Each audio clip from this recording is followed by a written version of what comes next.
Pada tanggal 30 September 1999, di sebuah kota kecil bernama Tokaimura, Jepang, sebuah tragedi terjadi yang akan dikenal sebagai salah satu bencana nuklir paling mengerikan dalam sejarah manusia. Dalam fasilitas pemrosesan bahan bakar nuklir milik GCO Company, 3 teknisi sedang bekerja dengan larutan uranium yang sangat berbahaya.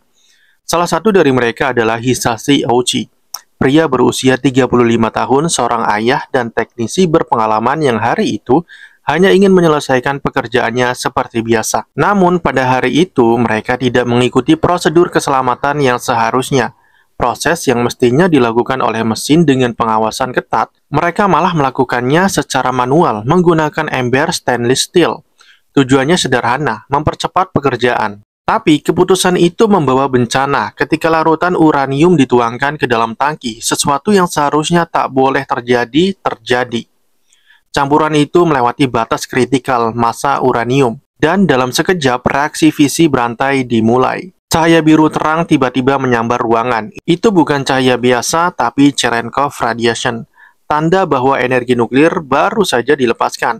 Dalam hitungan detik, ketiga teknisi terpapar gelombang radiasi dahsyat. Namun yang paling parah terkena adalah Hisashi Ouchi yang berdiri paling dekat dengan tangki itu.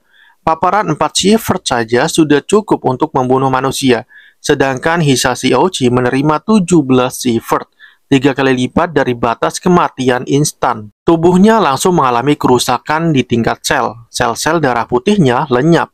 Sistem kekebalan tubuhnya berhenti bekerja, kulitnya melepuh dan terbakar dari dalam. Namun, secara ajaib, ia masih hidup. Hisashi Ouchi segera dilarikan ke rumah sakit Universitas Tokyo, di mana tim dokter terbaik mencoba menyelamatkannya. Namun, apa yang mereka temui bukanlah luka biasa. Hampir semua DNA-nya rusak. Dokter mengatakan tubuhnya sudah tidak mampu beregenerasi, ia mati secara biologis. Tapi, jantungnya masih berdetak. Perjuangan 83 hari di rumah sakit, para dokter melakukan berbagai percobaan medis. Mereka memberikan transfusi darah, plasma, dan transplantasi sumsum tulang dari adik Hisashi Ouchi, berharap bisa mengganti sel-sel yang hancur.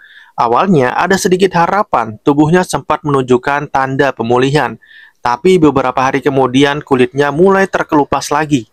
Ia mengalami pendarahan internal, infeksi berat, dan kegagalan organ.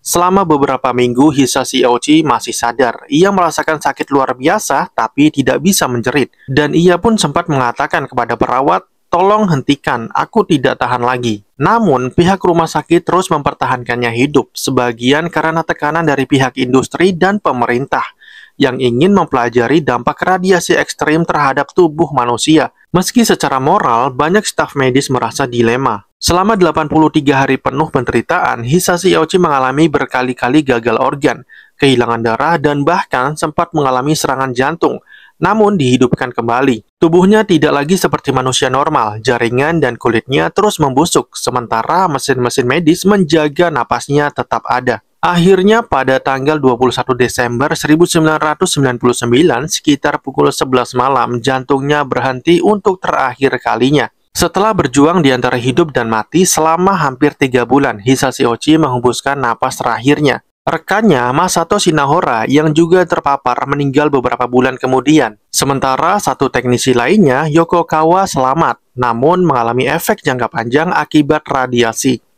Kecelakaan Tokaimura menjadi bencana nuklir terburuk kedua di Jepang.